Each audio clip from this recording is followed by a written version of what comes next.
ಬೆಳಗಾವಿಯ ಕೃಷ್ಣಾ ನದಿ ಪಾತ್ರದಲ್ಲಿ ನಿಲ್ಲದ ಪ್ರವಾಹ. ಅಡಿಬಟ್ಟಿ ಗ್ರಾಮದ 30ಕ್ಕೂ ಹೆಚ್ಚು ಮನೆಗಳು ಜಲಾವೃತವಾಗಿವೆ. ಈಗ ಜನರನ್ನ ಕಾಳಜಿ ಕೇಂದ್ರಕ್ಕೆ ಸಿಬ್ಬಂದಿ ಸ್ಥಳಾಂತರ ಮಾಡ್ತಿದ್ದಾರೆ. ಗ್ರಾಮದ ಹೊರವಲಯದ ತೋಟದ ಮನೆಗಳು ಮುಳುಗಡೆ ಆಗಿವೆ. ಗೋಕಾಕ್, ಅಡಿಬಟ್ಟಿ, ಮೆಳವಂಕಿ ಗ್ರಾಮದ ನಡುವಿನ ಸೇತುವೆ ಕೂಡ ಜಲಾವೃತವಾಗಿರೋದ್ರಿಂದ ಆ ಊರಿನ ಸುತ್ತಮುತ್ತ ಇರುವಂಥ ಗ್ರಾಮಗಳು ಎಲ್ಲರೂ ಕೂಡ ಈಗ ಪರದಾಡ್ತಿದ್ದಾರೆ. ಸೇತುವೆ ಜಲಾವೃತವಾಗಿರುವಂಥ ಕಾರಣ ನೋಡಿ, ಮನೆ ಎಷ್ಟು ಮಟ್ಟಿಗೆ ಮುಳುಗಿದೆ ಅಂತ. ಆಲ್ಮೋಸ್ಟ್ ಈ ಮನೆಯ ಬಾಗಿಲಿನ ಬೀಗ ಹಾಕುವಂಥ ಒಂದು ಎತ್ತರಕ್ಕೆ, ಆ ಒಂದು ಬೀಗದ ಎತ್ತರಕ್ಕೆ ಈಗ ಮನೆ ಮುಳುಗಿದೆ.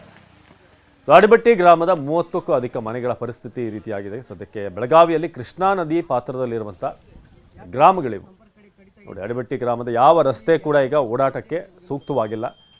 ಸೊ ಎಲ್ಲಿ ಹೋಗಬೇಕಾದ್ರೂ ಕೂಡ ನಿಮ್ಮ ಹತ್ರ ಒಂದು ದೋಣಿ ಇರಬೇಕು. ಸೊ ಇಲ್ಲದೆ ಹೋದರೆ ಆದಷ್ಟು ಬೇಗ ನೀವು ಅವ್ರನ್ನ ಬಿಟ್ಟು ಹೋಗಿದ್ರೆ ಬಚಾವ್ ಆಗುವಂಥ ಚಾನ್ಸ್ ಇದೆ. ಇಲ್ಲದೆ ಹೋದರೆ ಅಲ್ಲೇ ಉಳ್ಕೋಬೇಕಾದಂಥ ಪರಿಸ್ಥಿತಿ. ಬೆಳಗಾವಿ ಕೃಷ್ಣಾ ನದಿ ಪಾತ್ರದಲ್ಲಿ ಪ್ರವಾಹದ ಪರಿಸ್ಥಿತಿ ಹೀಗಿದೆ. ರಸ್ತೆಯ ಎಲ್ಲ ಕಡೆ ಕೂಡ ನಾವು ನೋಡಿದ್ರು ಕೂಡ ನೀರಿರೋದು. ಸಾದೇವಾನೆ ನಮ್ಮ ಪ್ರತಿನಿಧಿ ಒಂದು ಪ್ರತ್ಯಕ್ಷ ವರದಿ ಕೊಟ್ಟಿದ್ದಾರೆ, ಬನ್ನಿ ನೋಡೋಣ.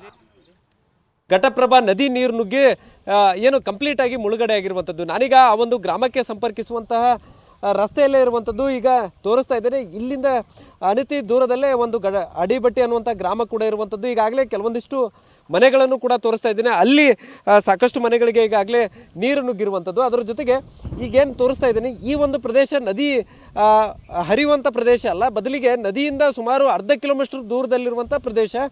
ಈಗಾಗಲೇ ಒಂದು ಕಡೆ ಕಂಪ್ಲೀಟಾಗಿ ಜಮೀನುಗಳು ಜಲಾವೃತ ಆಗಿದ್ದಾವೆ. ಅದರ ಜೊತೆಗೆ ರಸ್ತೆ ಮೇಲೂ ಕೂಡ ಈಗ ನೀರು ಬಂದು ನಿಂತಿರುವಂಥದ್ದು. ಅದರ ಜೊತೆಗೆ ಊರಲ್ಲೂ ಕೂಡ ಈಗಾಗಲೇ ನೀರು ಹೋಗಿರುವಂಥದ್ದು.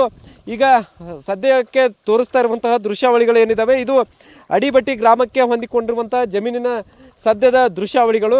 ಸಾಕಷ್ಟು ಮನೆಗಳು ಈಗಾಗಲೇ ಜಲಾವೃತಗೊಂಡಿದ್ದಾವೆ. ಅದರ ಜೊತೆಗೆ ಮನೆಯಲ್ಲಿದ್ದಂತಹ ಎಲ್ಲರೂ ಕೂಡ ಈಗಾಗಲೇ ಕಾಳಜಿ ಕೇಂದ್ರ ಸೇರಿದಂತೆ ಬೇರೆ ಬೇರೆ ಕಡೆಗಳಲ್ಲಿ ಈಗಾಗಲೇ ಶಿಫ್ಟ್ ಕೂಡ ಆಗಿರುವಂಥದ್ದು. ಈಗ ತೋರಿಸ್ತಾ ಇದ್ದೇನೆ, ಇದು ಮನೆಯ ಪರಿಸ್ಥಿತಿಯನ್ನು ನೋಡಿದರೆ ನಿಜಕ್ಕೂ ಎಷ್ಟರ ಮಟ್ಟಿಗೆ ಇಲ್ಲಿ ಪ್ರವಾಹದ ಭೀಕರತೆ ಇದೆ ಅನ್ನುವಂಥದ್ದು ಗೊತ್ತಾಗುತ್ತೆ. ಯಾಕಂದರೆ ಈ ಒಂದು ಏನು ಜಮೀನುಗಳಲ್ಲಿದ್ದಂತಹ ಮನೆಗಳಿಗೂ ಕೂಡ ಈಗಾಗಲೇ ನೀರು ನುಗ್ಗಿರುವಂಥದ್ದು.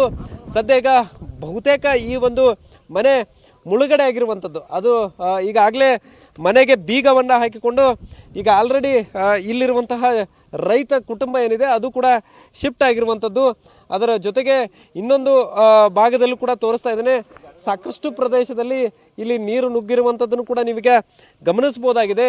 ಒಂದು ಕಡೆ ಘಟಪ್ರಭಾ ನದಿ ಅಬ್ಬರ, ಮತ್ತೊಂದು ಕಡೆ ಪ್ರವಾಹದ ಪರಿಸ್ಥಿತಿಗೆ ಸಿಕ್ಕು ಈ ಒಂದು ಗ್ರಾಮದ ಜನರು ಕೂಡ ನಲುಗ್ತಾ ಇರುವಂಥದ್ದು.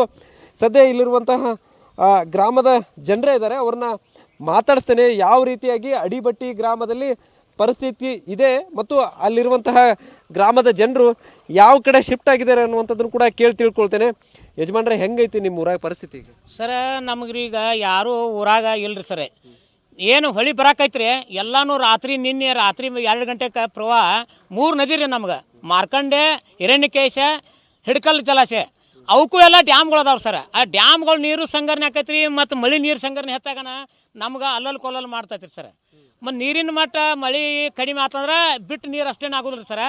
ಮಳೆ ನೀರು, ಡ್ಯಾಮ್ ನೀರು, ಭಯಂಕರ ಕಿಸಕ್ಸ್ ನೀರು ಏನು ಬಿಡ್ತಾರೆ ರೀ, ಅದು ನಮ್ಮನ್ನ ಅಲ್ಲಲ್ಲಿ ಕೊಲ್ಲಲ್ಲಿ ಮಾಡೈತ್ರಿ. ನಿನ್ನೆ 2 ಗಂಟೆಗೆ ನಾವು ಎಲ್ಲ ಮಂದಿ ಅಡಿಬಟ್ಟಿ ಮಂದಿನ ತೆಗೆದ ಇಲ್ಲಿ APMCಗೆ ಶಿಫ್ಟ್ ಮಾಡಿದ್ದಾರೆ. ಅಲ್ಲೇ ಒಂದು 2-3 ಗಂಜಿ ಕೇಂದ್ರ ತೆಗ್ದಾರೆ. ಇಲ್ಲೇ ಒಂದು ಅಡಿಬಟ್ಟಿ ಒಂದು ಹೊಲದಾಗ ಒಂದು ಗಂಜಿ ಕೇಂದ್ರ ತೆಗ್ದಾರೆ. ಸರ್ಕಾರದವ್ರು ಏನೈತೆ ಅಂದರೆ ಎಲ್ಲರಿಗೂ ಬಂದವ್ರಿಗೆ ಒಂದು ವ್ಯವಸ್ಥೆ ಮಾಡಿಸ್ಬೇಕ್ರಿ. ಮತ್ತು ಒಳ್ಳೆ ಒಂದು ಇನ್ನೊಂದು ಕೆಲವೊಂದು ರಸ್ತೆಗಳು ಮಾಡ್ಬೇಕ್ರಿ ಸರ. ಈಗ ಅವ್ರಿಗೆ ಅನ್ನ ಏನೋ ಎಂಥದ ಒಂದು ವ್ಯವಸ್ಥೆ ಮಾಡ್ಬೇಕ್ರಿ. ಒಟ್ಟು ಅವ್ರಿಗೆ ಏನು ಸೌಲಭ್ಯ ಐತಿರಲ್ಲ ಎಲ್ಲದರಿಂದ ಸೌಲಭ್ಯ ಮಾಡ್ಬೇಕಂತ ನಾನು ಸರ್ಕಾರಕ್ಕೆ ಒಂದು ಮನವಿ ಮಾಡ್ಕೊತಾನೆ ರೀ. ಘಟಪ್ರಭಾ ನದಿಗೆ ಸದ್ಯ ಈಗ 80,000ಕ್ಕೂ ಅಧಿಕ ಕ್ಯೂಸೆಕ್ನಷ್ಟು ನೀರು ಹರಿದು ಬರ್ತಾ ಇದೆ. ಅದರ ಜೊತೆಗೆ ನದಿ ಅಕ್ಕಪಕ್ಕದಲ್ಲಿರುವಂತಹ ಗ್ರಾಮಗಳು ಎಲ್ಲವೂ ಕೂಡ ಒಂದೊಂದಾಗಿ ಕ್ರಮೇಣವಾಗಿ ಮುಳುಗ್ತಾ ಹೋಗ್ತಾ ಇದ್ದಾವೆ. ಸಾಕಷ್ಟು ಸಂಖ್ಯೆಯಲ್ಲಿ, ಸಾವಿರಾರು ಸಂಖ್ಯೆಯಲ್ಲಿ ಜನ ಸೂರು ಕಳೆದುಕೊಂಡು ನಿರಾಶ್ರಿತರಾಗಿ ಕಾಳಜಿ ಕೇಂದ್ರಕ್ಕೆ ಶಿಫ್ಟ್ ಆಗ್ತಾ ಇರುವಂಥದ್ದು. ಕ್ಯಾಮ್ರಾಮನ್ ಪ್ರವೀಣ್ ಜೊತೆ ಸಹದೇವ್, TV9 ಬೆಳಗಾವಿ. ಇನ್ನು ಬೆಳಗಾವಿ ಜಿಲ್ಲೆಯಲ್ಲಿ ಸಪ್ತ ನದಿಗಳಿಂದ 43 ಗ್ರಾಮಗಳಲ್ಲಿ ಪ್ರವಾಹ ಉಂಟಾಗಿದೆ. ಕೃಷ್ಣಾ, ಘಟಪ್ರಭಾ, ಮಲಪ್ರಭಾ, ವೇದಗಂಗಾ, ದೂದಗಂಗಾ ನದಿ, ಹಾಗೆಯೇ ಹಿರಣ್ಯಕೇಶಿ, ಮಾರ್ಕಂಡೇಯ ಈ 7 ನದಿಗಳಿಂದ ಪ್ರವಾಹದ ಭೀತಿ ಎದುರಾಗಿರೋದು. ಗೋಕಾಕ್, ಮುಡಲ್ಗಿ, ನಿಪ್ಪಾಣಿ ನಿಮಗೆ ದೃಶ್ಯವನ್ನು ತೋರಿಸ್ತಾ ಇದ್ದೀವಿ ನೋಡಿ. ಏನು ರಸ್ತೆಯನ್ನು ಹೊರತುಪಡಿಸಿದ್ರೆ ಕಂಪ್ಲೀಟ್ ಆಗಿ ಎರಡೂ ಬದಿಗಳಲ್ಲೂ ಕೂಡ ನೀರು ತುಂಬಿಕೊಂಡಿದೆ. ಗೋಕಾಕ್, ಮೂಡಲ್ಗಿ, ನಿಪ್ಪಾಣಿ, ಚಿಕ್ಕೋಡಿ, ಕಾಗವಾಡ, ಅಥಣಿ, ಹುಕ್ಕೇರಿ ಈ ತಾಲೂಕಿನಲ್ಲಿ 43 ಗ್ರಾಮಗಳಿಗೆ ಇಂಥದ್ದೇ ಪರಿಸ್ಥಿತಿ ನೋಡಿ. ಎಕರೆಗಟ್ಟಲೆ ಎಲ್ಲಿ ನೋಡಿದ್ರೂ ಕೂಡ ನೀರು. ಸೊ ಡ್ರೋನ್ ದೃಶ್ಯಗಳನ್ನ ತೋರಿಸ್ತಾ ಇದ್ದೀವಿ ನಿಮಗೆ. ಈವರೆಗೆ 2106 ಕುಟುಂಬಗಳು ಕಾಳಜಿ ಕೇಂದ್ರಕ್ಕೆ ಸ್ಥಳಾಂತರವಾಗಿವೆ. ಜಿಲ್ಲೆಯ ಪ್ರಮುಖ 41 ಸೇತುವೆಗಳು ನದಿ ನೀರಲ್ಲಿ ಜಲಾವೃತವಾಗಿದೆ. ಇದು ಬೆಳಗಾವಿಯ ಸದ್ಯದ ವಸ್ತುಸ್ಥಿತಿ. ಬೆಳಗಾವಿ ಜಿಲ್ಲೆಯಲ್ಲಿ 7 ನದಿಗಳ ಕಾರಣ ಕೃಷ್ಣಾ ನದಿ, ಘಟಪ್ರಭಾ ನದಿ, ಮಲಪ್ರಭಾ, ವೇದಗಂಗಾ, ದೂದಗಂಗಾ ನದಿ, ಹಾಗೆಯೇ ಹಿರಣ್ಯಕೇಶಿ, ಮಾರ್ಕಂಡೇಯ ನದಿಗಳು.